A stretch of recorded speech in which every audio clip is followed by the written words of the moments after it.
जो किसी स्कूल में या कॉलेज में या किसी इंस्टीट्यूट में तालीम हासिल करता है, आप उनसे पूछिए, स्कूल में पढ़ने वाला लड़का या कॉलेज में पढ़ने वाला लड़का, आप उनसे सवाल कीजिए, आप उनसे पूछिए कि आप पढ़ लिख कर क्या बनना चाहते हैं।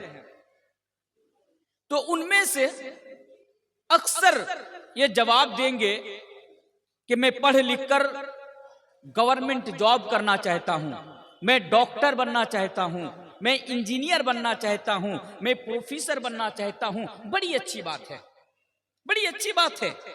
अगर आपका ये मकसद है, आपका ये टारगेट है, आपका ये गोल है कि आप इंजीनियर बनना चाहते हैं, प्रोफेसर बनना चाहते हैं, डॉक्टर बनना चाहते हैं, जरूर बनिए और उसके लिए जी तोड़ मेहनत कीजिए। इसमें कोई कबाहत नहीं है, इसमें कोई मनाही नहीं है। लेकिन मैं जो बताना चाहता हूं आपको, वो क्या समझता, चारों तरफ से आवाजें आ रही है, समझ में नहीं आ रहा किधर से आवाज आ रही है।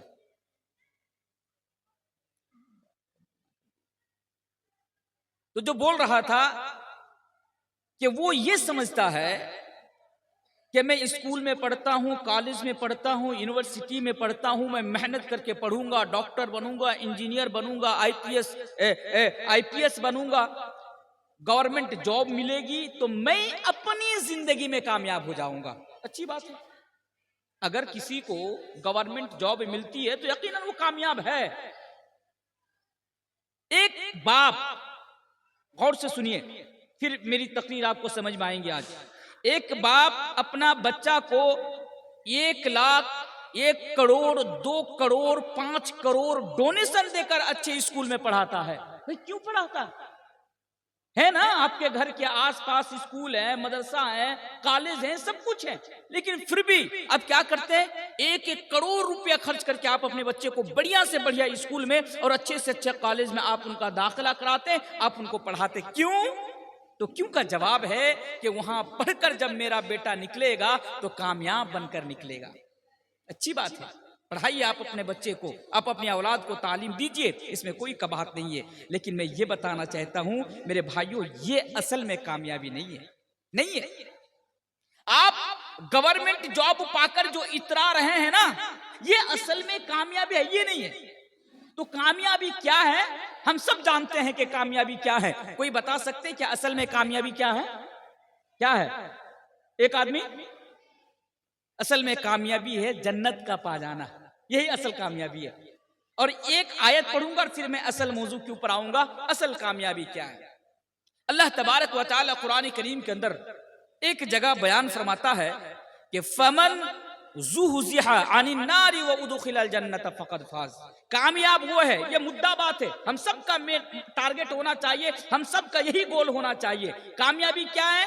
अल्लाह फरमाता है फमन ज़ुहज़िहा अनिन नारी व उदखिलल जन्नत फ़क़द फ़ाज़, जो जहन्नम से बचा लिया गया, जन्नत के अंदर दाखिल कर दिया गया, यानी जो जन्नत में चला गया, यही सबसे बड़ी कामयाबी है। तो एक मुसलमान का, एक मोमिन का, हमारा और आपका मकसद क्या होना चाहिए, गोल क्या होना चाहिए, टारगेट क्या होना चाहिए कि हम जहन्नम से बचें और जन्नत के अंदर हम जाएं, ये हमारा मकसद होना चाहिए। लेकिन अब सवाल पैदा होता है, जन्नत में ना सब जाना चाहते हैं। मौलवी तनवीर से पूछो, मौलवी तनवीर साहब आप जन्नत में जाना चाहते हैं?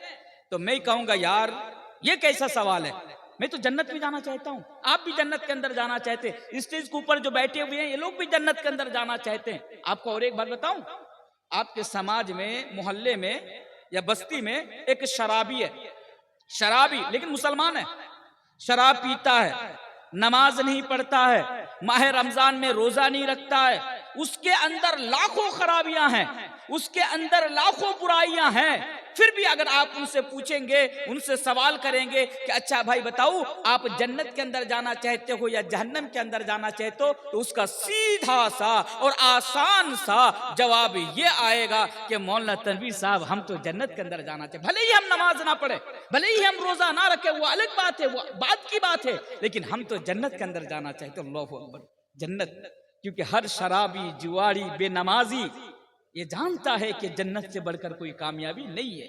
लेकिन आज मेरा मेन फोकस जिस पर मुझे करना है, आज इंशाअल्लाह मैं कम से कम 25 ऐसे आमाल बताऊंगा जिसकी वजह से हमें जन्नत मिलेगी इंशाअल्लाह इंशाअल्लाह। तो जन्नत में जाने के लिए हमें दुनिया के अंदर क्या करना पड़ेगा, क्या है, हमें कौन से आमाल करने पड़ेंगे दुनिया के अंदर कि जिसकी वजह से आखिरत में हमें और आपको जन्नत मिले।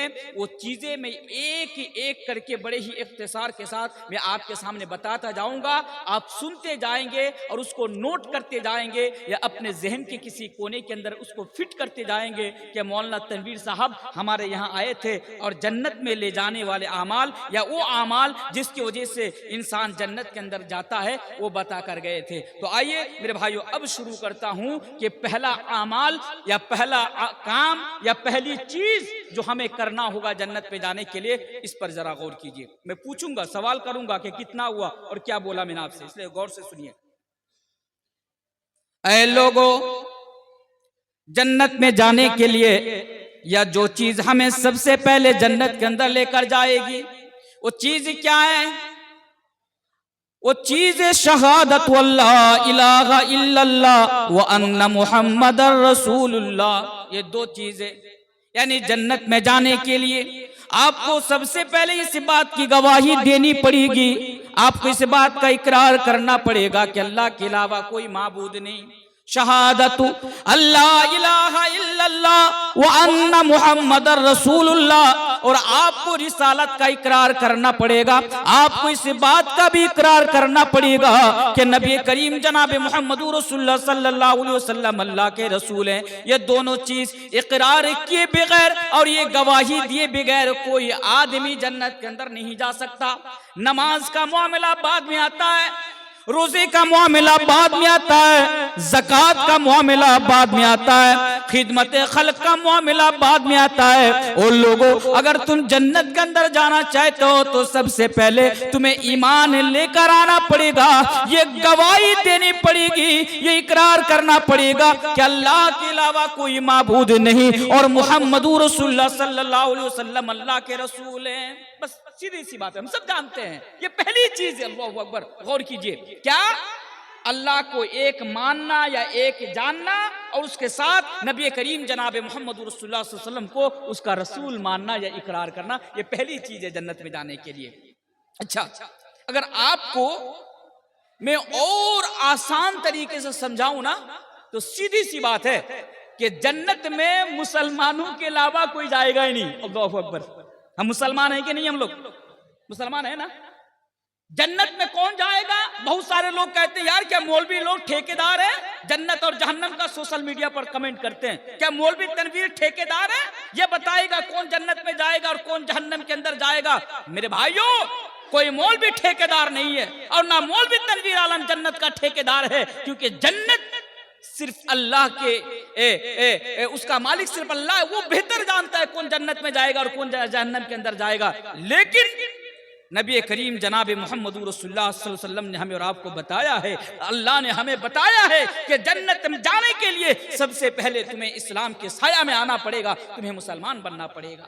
आज ये लोग अरे गहरे नत्थु खैरे कुकुर मुत्ता, लोग कुकुर मुत्ता कहते हैं इन लोगों को, ये लोग आज बड़े सोशल मीडिया के ऊपर बड़े लिखते हैं, इस्लाम के ऊपर इल्जामात लगाते हैं, इस्लाम ये है, इस्लाम ये है, फलाना है, ढिमकाना है, ये है वो है। बस उन लोगों की इतनी ही हैसियत है कि वो लोग सोशल मीडिया के ऊपर आकर इस्लाम के ताल्लुक से लिखे। कहता हूं सुनो, अगर जन्नत के अंदर जाना चाहते हो तो तुम्हें मुसलमान बनना ही पड़ेगा, क्योंकि मुसलमानों के बगैर, ईमान वालों के बगैर और तौहीद का इकरार किए बगैर, रिसालत का इकरार किए बगैर कोई भी इंसान जन्नत के अंदर नहीं जा सकता है। और ये भी याद रखो, आज तुम कहते हो कि यार इस्लाम तो 1400 साल पहले आया, इस्लाम ये है, इस्लाम तो सऊदी से आया, अलग अलग तरीके से वो लोग डिफाइन करते हैं। सुनो, दुनिया के अंदर एक ही धर्म है, एक ही धर्म है। डंके की चोट पर यह बात मैं आपके सामने कहकर जा रहा हूं, दुनिया के अंदर एक ही मजहब है और वो मजहब है और वो दीन है, दीन इस्लाम। इसके अलावा कोई मजहब है ही नहीं है। अल्लाह तबारक व तआला कुरान करीम के अंदर बयान फरमाता है इन्ना दीन इंदल्लाहिल इस्लाम। दूसरी जगह बयान फरमाता है वमन यब्तगि गैरल इस्लाम दीनन फलन युक़बल मिन्हु व हुवा फिल आखिरति मिनल खासिरीन। इस्लाम के अलावा कोई दुनिया के अंदर धर्म है, ये नहीं है, ये अलग बात है। मैं नहीं बताऊंगा, मैं अपनी जबान नहीं खोलूंगा। तुम लोगों ने अपने बाप दादाओं की परंपरा को अपना धर्म समझ लिया, अपना मजहब समझ लिया, वो तुम्हारा मामला है। लेकिन आओ मैं तुम्हें बताता हूं कि जब तक तुम इस्लाम कबूल नहीं करोगे, मुसलमान नहीं होगे, तौहीद का, रिसालत का इकरार नहीं करोगे, तुम स्वर्ग में नहीं जा सकते हो, तुम जन्नत के अंदर नहीं जा सकते हो। तो सीधी सी बात पहले याद रखिए, मुसलमान बनना पड़ेगा, तौहीद का और रिसालत का इकरार करना पड़ेगा। लेकिन दूसरी चीज आने से पहले एक और चीज की वजाहत कर देता हूं ताकि बात और वाज़ेह हो जाए, बात और क्लियर हो जाए। मौलाना तनवीर साहब, आपने ये बताया कि जन्नत में जाने के लिए तौहीद का इकरार करना पड़ेगा, रिसालत का इकरार करना पड़ेगा। चलिए आपकी बात मान लिया कि इसका इकरार करना पड़ेगा, लेकिन हमारे जहन के अंदर एक सवाल पैदा हो रहा है, हमारे जहन के अंदर एक सवाल उठ रहा है, और वो सवाल ये है कि मौलाना तनवीर साहब, हमारे खरबोना गांव के अंदर, हमारे खरबोना बस्ती के अंदर एक ऐसा आदमी जो अल्लाह को नहीं मानता, रसूल को नहीं मानता, वो कहता है कि मेरा मजहब इंसानियत है, वो कहता है कि मेरा धर्म इंसानियत है।